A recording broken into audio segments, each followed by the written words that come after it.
Welcome to Feature Fridays. My name is Guy Bartram, Director of Product Marketing at VMware for our cloud providers, and joined today by Romain. Hi, Romain. Thanks for coming back. Do you want to just give an introduction of yourself for people who haven't seen you before? Yeah, hi. My name is Romain Becker. I'm a staff technical product manager in the VCPP group, and I cover everything networking and security. And that's why we're here today. So, Romain, thank you again for all the time today you've spent looking into some of the features we're going to talk about, and there's quite a few new features that we need to kind of go over. So we're going to split this up into a number of different kind of sub feature Fridays. But generally, we're going to be talking about the NSX gateway firewall and distributed firewall, and all of the capabilities that are kind of new to the portfolio, right? Yeah, exactly. This is something that cloud providers in general were waiting a lot for. We obviously had security features available for VCPP before, like distributed firewall and so on. But people were really waiting for the advanced threat protection suite that the NSBU has in NSX-T. And I have actually a few supporting slides because it will be more helpful to have something showed up at the same time.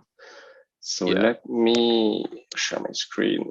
And just as a bit of a background here, right? We've always had, edge gateway, edge firewall. We've always had, particularly in VCD, in Cloud Director constructs, we've always had kind of distributed firewall. There's been a slight uplift in points to use distributed firewall, but now there is pretty much a whole new portfolio of services that our cloud providers can use to construct their, managed security service provider business. And okay, they're all an uplift on your kind of basic package, but there's a lot of capability here, which, from my view, this is brilliant. We've been wanting this for so long, and I'm so pleased to finally see it come to our cloud provider program. Yep, exactly. So in the usual Flex model, we had distributed firewall for layer 4 was available in I never remember. Is it professional or advanced? Never remember which one is the first. It's professional. Yeah, that's right. It's a 1 point uplift. Yeah. Yeah, 1 point uplift. And then if you wanted to do context profile, which is layer 7 firewall, it was advanced. And layer 7 firewall really brings the benefit of you block a protocol regardless on which port it's running. So layer 4 firewall, you define the port 80, or if you want to secure SSH, for example, you say port 22. But what if someone is running SSH on port 20,000 something? Well, you don't know about it, but you can allow it using or deny it using layer 7 context profile, because you allow or deny the complete SSH protocol. Now, yes, so the advanced threat protection.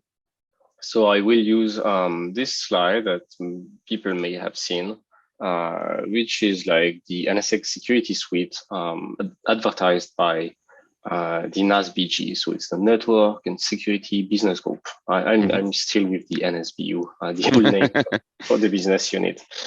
And so it's a complete set of features, and they can be consumed either individually or like as a whole, to provide really advanced intelligence and security for your workloads and your data.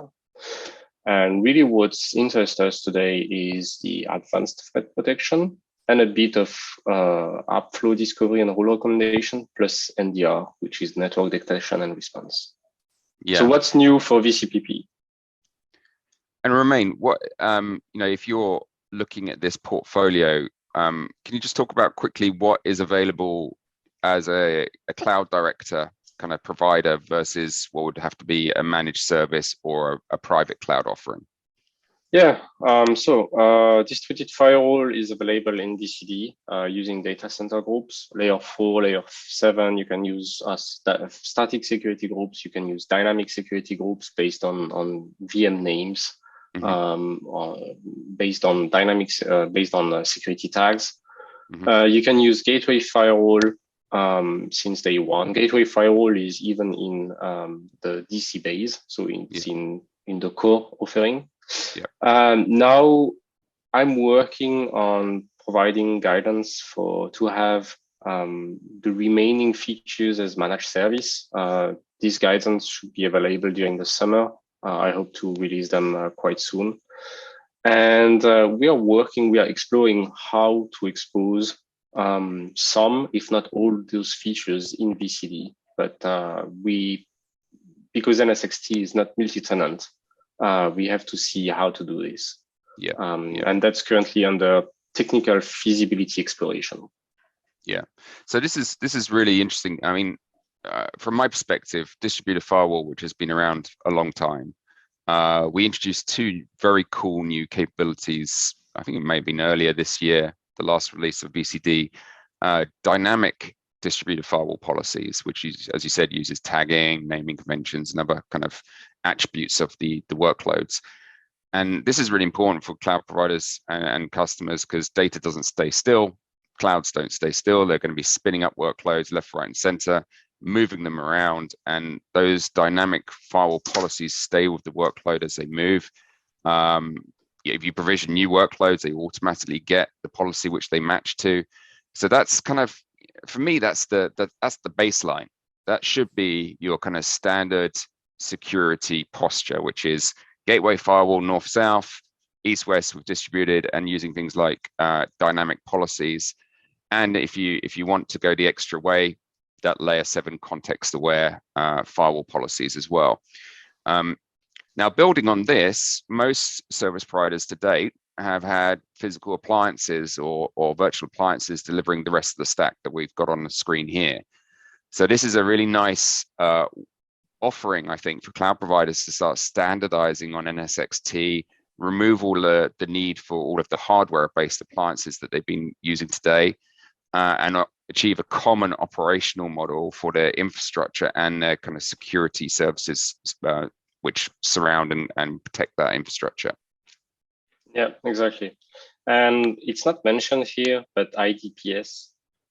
So it's IDS or IPS. So we call it IDPS. So intrusion detection and prevention system. So detection is alerting only, prevention blocks the traffic. Yeah. Is available either as distributed or at the gateway firewall level. So you have the option. And for the gateway firewall, it's only in tech preview right now. So it's not like you can use it, but it's not a full GA product. But distributed IDS and IPS has been around for like a few months now, or even since last year, since 3.1. And it removes really the need to have external physical boxes that does, so you don't have to actually send the traffic to an external appliance and to have the traffic come back in. So the actual analysis is done directly in the kernel of the ESXi host, just after DFW analysis. So if DFW is allowed, IDPS rules can be screened, and decide if you want to allow or reject traffic. So in terms of performances, it's a huge improvement. Yeah, you've got all the power of the host, all of that, potential excess resource that you have on a host that doesn't get used. You can now bring the routing down with NSX to the host level, and like you say, the distributed firewalling and the IDS and IPS. So great money saver from a hardware perspective. Operationally, you're going to save a lot of time on contracts for different hardware vendors, but importantly as well, app performance, right? You're losing that hairpinning that you had before. Yes, exactly. Yeah. So just I had a couple of slides to illustrate that, but before distributed IPS, basically you have to hairpin the traffic to external firewalls, to external IDPS appliances. And so you have throughput constraints. You have to really select which traffic you want to inspect, because otherwise you're just sending a ton of traffic, so potentially gigabytes or terabytes of traffic to external physical appliances, which also don't scale well, because you have to scale out those or to scale up those. And you don't support vMotion, or it's not stateful as well. So and if you think about that, that doesn't actually meet the app modernization requirements around scalability of the application. So it's a it's a real monolithic beast of a legacy era. Yeah. And so now we've distributed IDPS. So you move the inspection back to the workload, just like we do with DFW. It's very easy. I can show later in the UI. It's very easy to have IDPS enabled in NSX-T. So the kernel module is already installed, part of the NSX-T host prep mechanism. So it's just like a toggle on, toggle off, and you don't have anything happening at the host level. So Romain, what version of vSphere do providers need to accomplish this? Is there any requirement? I don't actually know. At least I would assume vSphere 7. Yeah. Okay. But I may be wrong. I didn't check. I haven't used 6.7 in a while now. But it may be also 6.7. Okay. So with distributed IDPS, you have massive scale out architecture because you can scale out by the number of hosts. And the traffic is inspected directly in the kernel. So it doesn't leave the host. And the policy also moves with the workload. So it's really a huge improvement in terms of architecture. And Romain, just in terms of setup time, like in your experience in a kind of, an average production environment, to set up the IDS IPS infrastructure, set up all of the traffic routing and inspection, and then looping back and firewalls in between and all that stuff that you're going to have to do, that's a huge onboarding time, isn't it, to just set up for a single application? Yes. And here we're kind of complying with the way we want to deliver applications: fast, scalable, virtually zero setup time. And this is really meeting that architectural kind of desire to be a modernized, scalable application, and going to save service providers a ton of money in terms of setup time for their customers. Exactly. The only setup that you have left is really to tune the IDPS profile to have the less noise possible. But that's also true for the physical appliances, because with IDPS, really, if you want to be effective, you want to actually target the only what's required and what's relevant for your applications that are running. And that's done using IDPS profile. And so you tune based on what you are running. Is it like web servers, DB servers? Do you have Tomcat, Apache? Do you want to only inspect critical or high or medium or low intrusion detections, and so on? So that's always there. You can use the out-of-the-box profiles, of course, but it's really recommended to actually tune this to your so that it's relevant to your workloads. But on the other hand, I mean, you will see it in the demo. You just apply the profile based on the dynamic security groups, and the recommendation that we will provide to have it as a managed service is to use one dynamic security group that is already managed and lifecycled by VCD. So you virtually have just like a few clicks to do in the UI to have it running. Yeah. And when you say workload, we're talking about VMs, we're talking about Kubernetes containers. Are we talking any workload type here, right? Yes. Okay. And just coming back to what's available now for VCPP, I just want to talk about the features versus the editions. So we released several add-ons. So you still have a distributed firewall in the Flex model. So with Professional for layer 4 and Advanced for layer 7. But now, and I know with VMware, we have been bad with naming convention and so on, but the SKUs are named NSX Distributed Firewall and NSX Gateway Firewall, but it doesn't align with the actual distributed firewall feature itself. So the distributed firewall SKU, let me just take my laser pointer. Can I do that? Can't do that. No, I can't do that. I don't know why. But basically, the the distributed firewall SKU has all of this. So all those five first thing available in terms of feature. So obviously distributed firewall plus NSX intelligence, and it's a distributed firewall for layer 4 and layer 7, plus NSX intelligence. Well, login site was already in Flex core, so that's okay. Yeah. So and then you have DFW with threat prevention, where you have basically IDPS based on signature and behavior. So behavior IDPS is something new that was introduced in NSX-T 3.2. And the distributed firewall with advanced threat prevention, you have everything, including NTA, network sandbox, and NDR. So that's network threat analysis, network detection and response. So NSX intelligence, NTA, and NDR requires NSX application platform, which is something that you have to deploy on top of a Kubernetes platform. It's an AI or multiple AI engines that analyze really deeply the behavior of the traffic to see if there are some unusual patterns that exist in terms of flow in the network. Okay. And with the distributed firewall SKU, there's like 5 items there.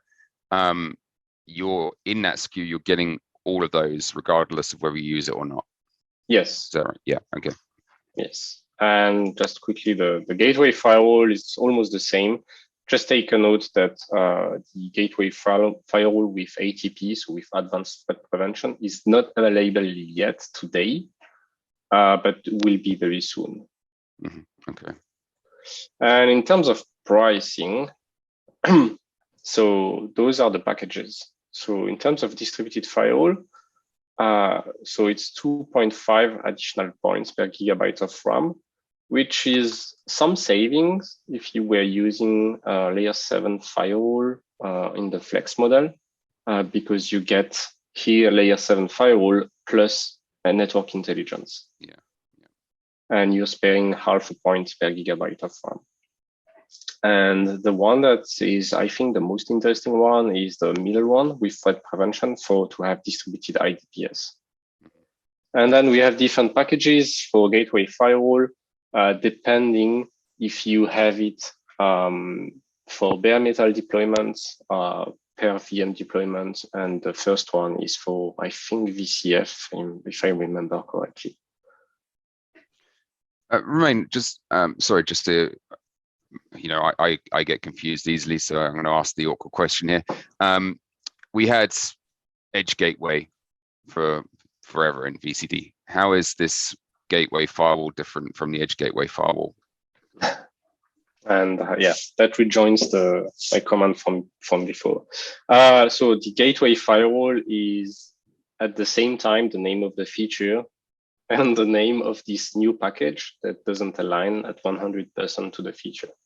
So here with NSX Gateway Firewall, you have obviously the Gateway Firewall feature plus TLS inspection and FQD analysis, URL filtering, and layer 7 app identification rules. Okay. So let's call it the Edge Gateway. All right, that was the one that was there all the time. Now you've got the NSX Gateway Firewall. Is it possible to still have the Edge Gateway? Yeah, Edge Gateway Firewall, just like people have been consuming in BCD, is still there. It's included in the Flex core, so in DC base, for no additional cost. So that's still there, and you can do up to layer 4 firewalling. Right, that's cool. So this is an additional kind of more robust firewall perspective. Yes. Okay. Yeah, got it. All right, that makes sense. Thank you for correcting my stupid question there. Yeah. And so I wasn't really too much into IDPS until this year, and I've worked a lot on it, and I was always curious on why you would need IDPS, because you have those like distributed firewall, and it's now layer 7 firewall, and you can inspect workloads pretty deep already using distributed firewall. But so if the traffic, so basically microsegmentation and distributed firewall allows you to allow or deny traffic. So usually it's a deny all, and then you allow only relevant traffic that you want to. But if you actually allow that traffic, what prevents and what makes you aware of potential vulnerabilities and potential intrusion that is happening inside that allowed traffic? And that's usually done by inspecting the allowed flow, and that's important. And I had like this famous aha moment where you actually understand that IDPS is actually useful to inspect really what you allow, so the traffic you allow. Everyone remember the Log4j vulnerability that happened for Christmas time. So that was like 6 months ago. It was just crazy, like, and that was happening over a load traffic. So with distributed IDPS, you could have remediated this in day zero. Like, since you knew that the CVE was published, you could have just deny everything Log4j and still keep the traffic being allowed. So you don't actually remove everything or all access to the applications, but you only inspect and prevent that specific piece of the traffic. Right. And also another thing that's useful to understand is that a typical intrusion is never like an attacker gets in, they steal something, they get out. It's never happening like that. They always need. They seek for financial gain. They seek for useful data to steal. And they want to stay hidden. So they are usually doing the intrusion in a stealth mode. So when they can get an initial access, they usually do what we call privilege escalation at some point. So they try to have more permissions, more root access, and then after the discovery period, they do lateral movements. So they spread in your DC or in your infrastructure. They never stop at the initial server that they can get into. And at some point, they will steal the data, they will encrypt the data, they will push malwares from your infrastructure to other infrastructures, and so on and so on. Yeah. And what's crazy is that it takes usually in average, almost 7 months to identify a breach. So they usually do this over weeks or over months. They never do it like in a specific day. And that's where the power of having an IDS is really helpful, because you can identify a breach like pretty sooner in the complete attack. Yeah. The breach is often been and gone. They've got your data. They're still perhaps in kind of listening mode and trying to build a better picture of you or build a better attack. But by the time you identify it, I would say probably 9.9 times out of 10, it's too late. Yeah. And I don't remember the exact number of days, but if I remember correctly, it's high. It's almost like 7 months, 209 days in average to identify the breach. And to remediate the breach, it's an additional 60 or 70 days in average. So that's just crazy. It's almost a year. Yeah. And the damage is done already. And this is becoming, more and more. I was reading the other day about the fact that they will attack now multiple points to build. They might grab, for example, your username from some area, but they'll grab your address from another area. And using AI now, they're actually building up pictures of you or whatever data they're an attack sequence they're looking at. So they're getting smarter about it. They're actually taking smaller pieces of information, which you may not think is a huge issue when you identify it, but it's how they're then combining that information with other data sources and using things like AI and ML to build, the fuller picture that they need to then launch an even bigger attack. So yeah, these things are constantly changing, and there's I think a level with enterprise clouds and cloud providers delivering enterprise cloud security that needs to be met as a default baseline. And I see these capabilities as things that providers definitely need to be offering today. They probably are already 99% time in hardware, but offering this today in a really fast, rapid onboarding time and very capable solution to try and bring down the number of days to breach and mitigate any exposure. Oh, you're on mute. Yeah, sorry. Okay. Yeah, exactly. Okay, cool. Okay. Are we going to have a little dive into the IDS IPS solution then? Yes. Excellent. I have a short demo. So I have actually, so that's the typical anatomy of an attack, but it's like the demo is only a subset of this. So typically someone gets in, and that's VCD underneath. So you have org VDCA, org VDCB, and someone typically gets in. So because it's an allowed traffic, so it sounds like legitimate traffic because it can be HTTPS on a to a web server. Here it's a Drupal e-commerce website that I'm hosting, and I'm exploiting a Drupal vulnerability. Mm-hmm. And that they usually notify the attacker that they are in. They do privilege escalation. They do a discovery of the network, and then they do lateral movements. So they actually are able to infect and to get access to other servers, other Kubernetes pods, to something that is in the environment.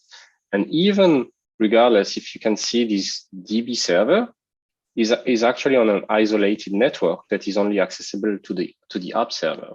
So even though that DB server looks like very protected because it's protected by 2 or 3 layers of firewall, so the tier 1 firewall, which is the gateway firewall, plus DFW, still, and on top of that is on an isolated network, they can still get access to it because they do a lateral movement from that app server to that. Yeah.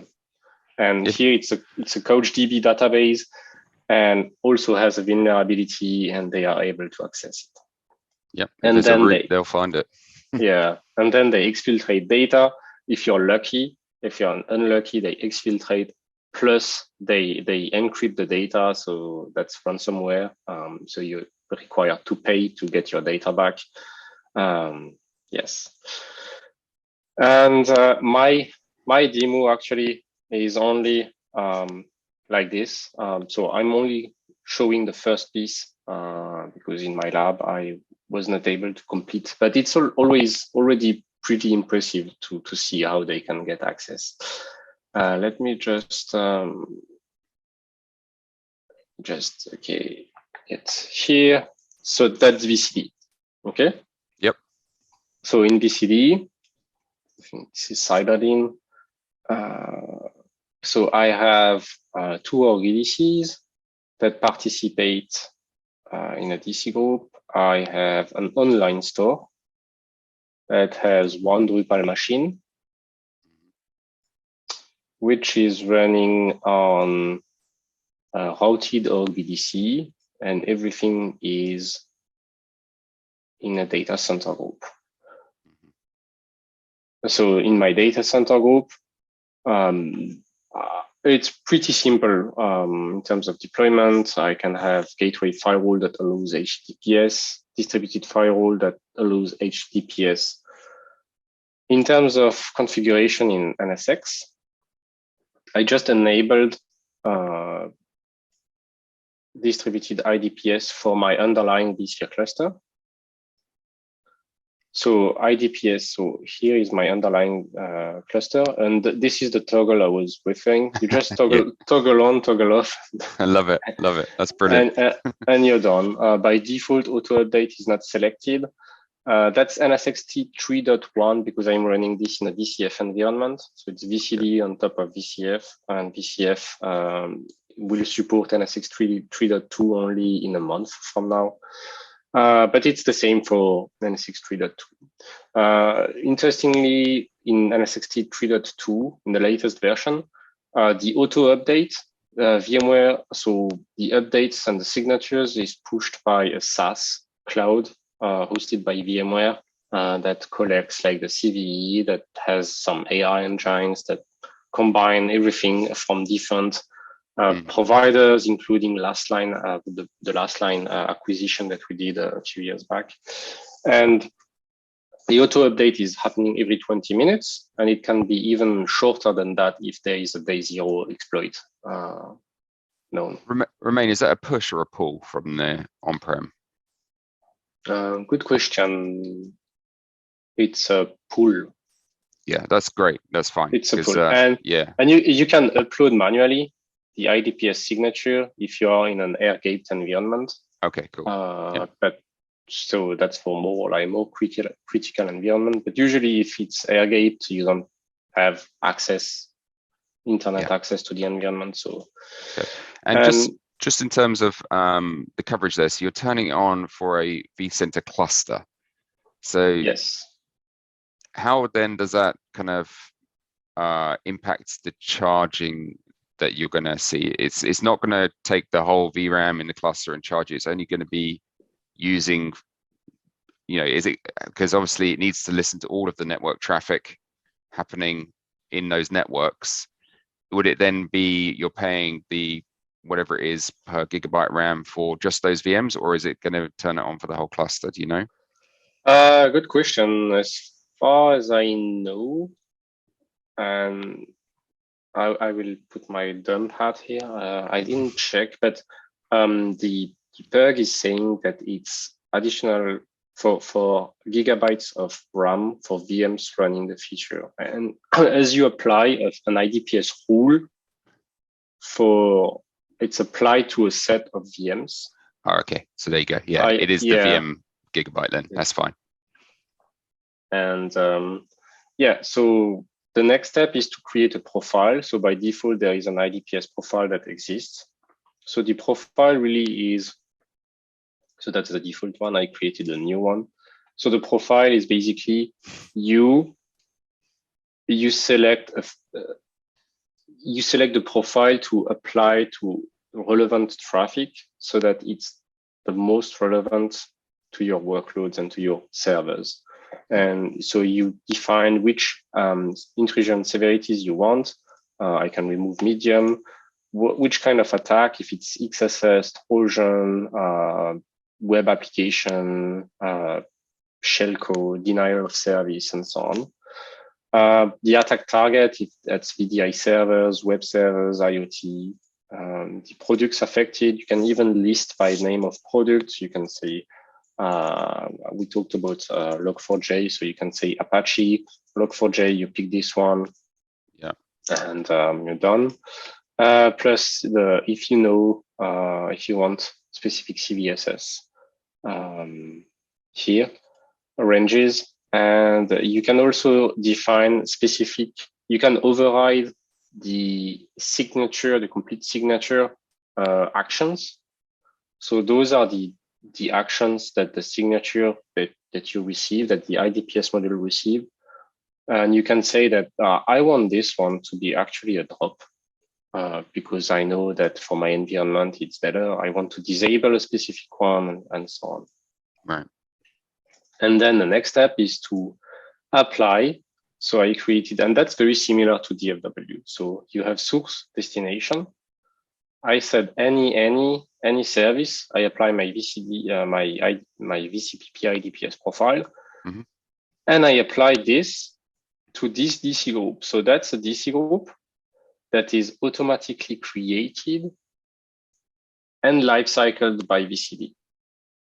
So when you create here that DC group, and I have two org VDCs.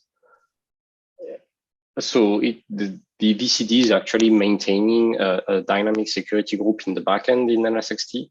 And I use that group to apply to that rule. And here I want to detect only, for example, and I publish. So in terms of events, nothing happened in the last 24 hours. Okay. Now, if I try to get insight, so that's an external VM, virtually on internet, and trying to get access to my VM. So I have I'm using Metasploit, which is an attack framework to use specific intrusions, known intrusion. And I have a little attack script. I'm actually disconnected. It's good. Joy of the demo. Mm-hmm. Okay. Sage forward.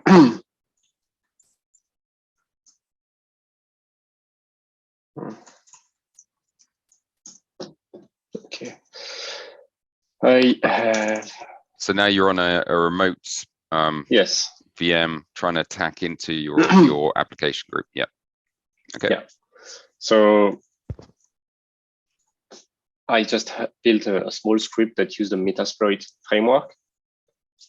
So it's basically I just put the IP, so the external IP of the VM, of the Drupal VM, and just because I know which vulnerability I want to exploit, I just mentioned which intrusion mechanism I want to use, which is it's called Drupalgeddon.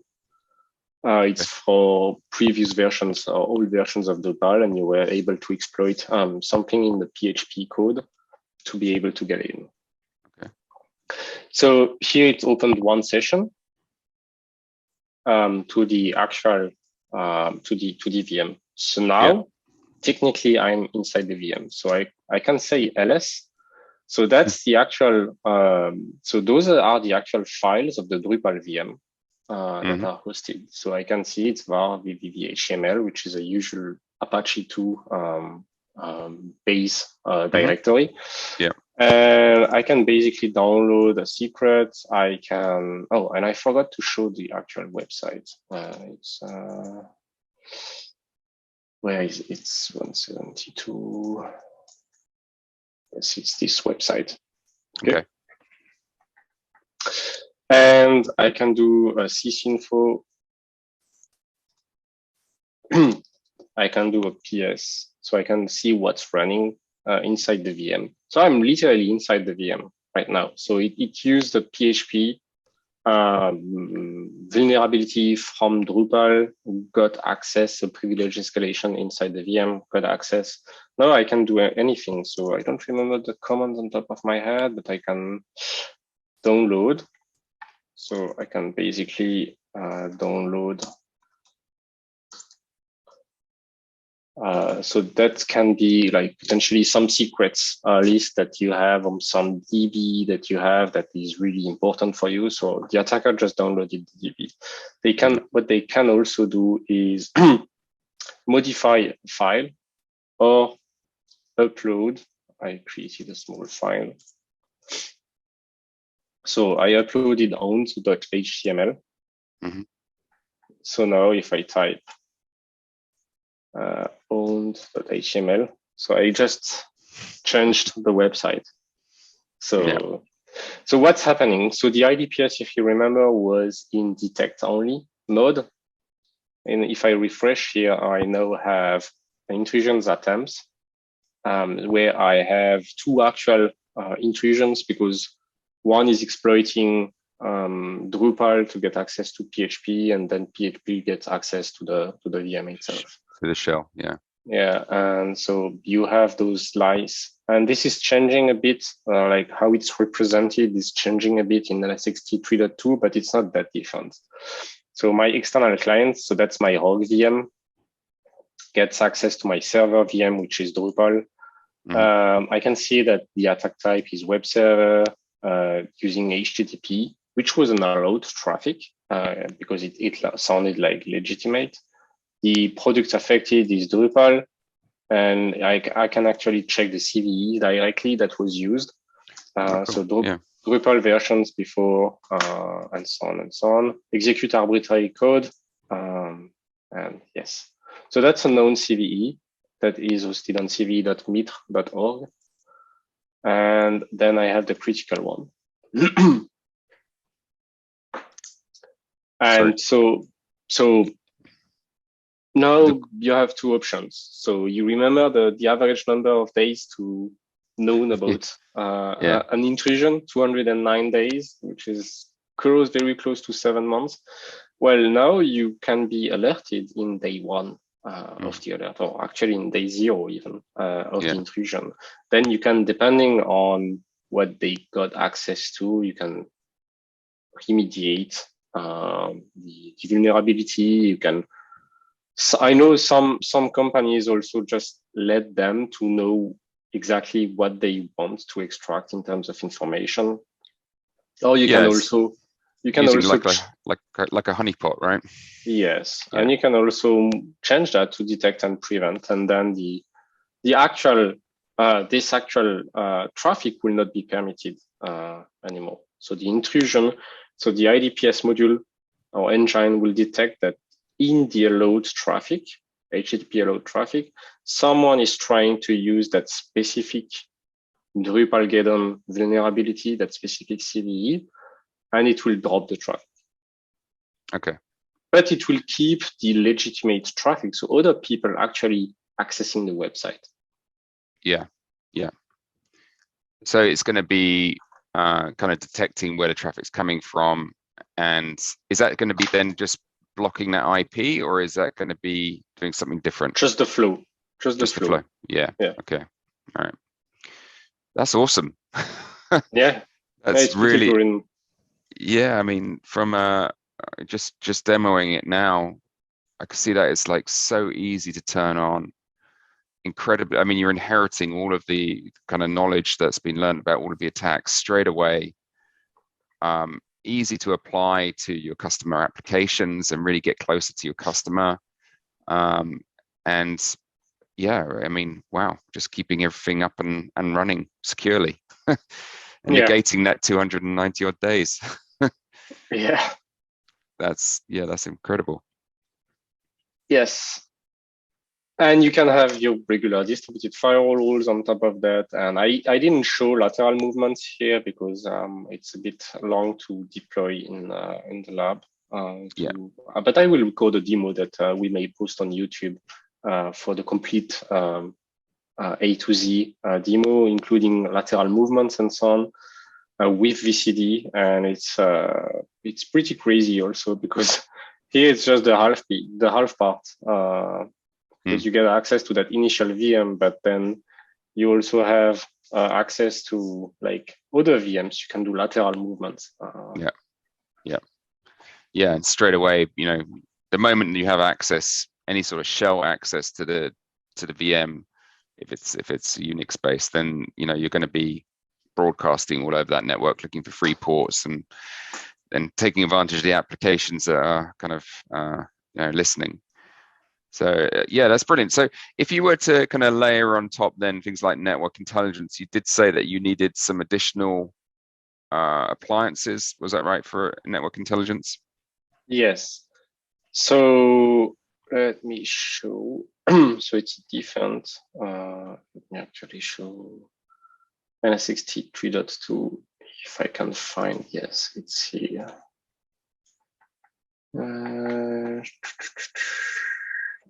Actually, where is it? Well, it'd be nice next time to perhaps have a look at the NSX intelligence side of it. Just for now though, is it you're going to be deploying some more appliances, a bit more configuration, and what is the value that it brings? Yeah, value of NSX intelligence is really to inspect the flow within your data center groups, so within your infrastructure, and make policy recommendations. Okay. Yeah. So it helps you to understand the actual traffic between north-south and east-west, and to make policy recommendations. So we detect that you have like web server here, a DB server here, that usually they talk like this, and so on. And so that's NSX-T 3.2. And you have, so it's a bit different in the UI, but they have much more features. So they have the complete threat detection and response. So suspicious traffic is NTA, network traffic analysis. And that requires NSX intelligence. And NSX Intelligence requires NSX application platform. NSX application platform is it's a modern container-based solution that can scale out quite easily, but it requires a production Kubernetes cluster to deploy the pods of NSX Intelligence. And I'm still deploying that in the lab, so we can do a different session on that later if you want to. That'd be great. That'd be great. And does you may not know this, but so it sounds like it's getting a lot of flow information. And how is that kind of different from vRealize Network Insight and what that can provide in terms of recommendations or policies? To be fair, I don't know the details. It's a while I haven't used in deeply Network Insight. Network Insight can do also that kind of analysis, but Network Insight is not limited to NSX-T. It's in general. So it also allows you to analyze the flow if you are not running NSX-T. Obviously, if you're running NSX-T, it can provide some policy recommendations and so on. Here, Network Intelligence is really deeply integrated with NSX-T, and it can provide directly security groups, how to construct security groups, and directly apply the policy recommendation. You can directly apply it as a DFW firewall. Okay, cool. So there's a lot more kind of analysis and intelligence, but then massive amount of time operational saving in that analysis and intelligence out of the box, but then also be able to apply that instantly to your environment. Okay, great. Romain, it's been fab to see this, man. I'm super impressed with the capability of it. It seems like a really, really good offering for our cloud providers to kind of look at for establishing a better security offering in their cloud practice today. And to be honest with you, that looked fairly simple. Obviously, when you get large estates with very complex applications, it's going to be a little bit harder to kind of see everything because you can have a lot more in the user interface and stuff. But fundamentally, it kind of did everything you needed to do straight out of the box. Yeah, exactly. It's once I digged into the product and into the capability, I mean, the thing that took me the most time, most of the time, is just to actually be able to deploy something that has a known vulnerability to be able to demonstrate it. But to deploy and configure everything, that was fairly simple. Brilliant. Okay, well, listen, thank you very much for walking us through that today, Romain. I think that's going to be like, well, certainly for me, it's been a bit an eye-opener into the capability, but I hope this is going to be a good solution for our cloud providers to start adopting as well. I look forward to next time when we'll cover NSX Intelligence. Yeah, and we should cover intelligence and suspicious traffic in general.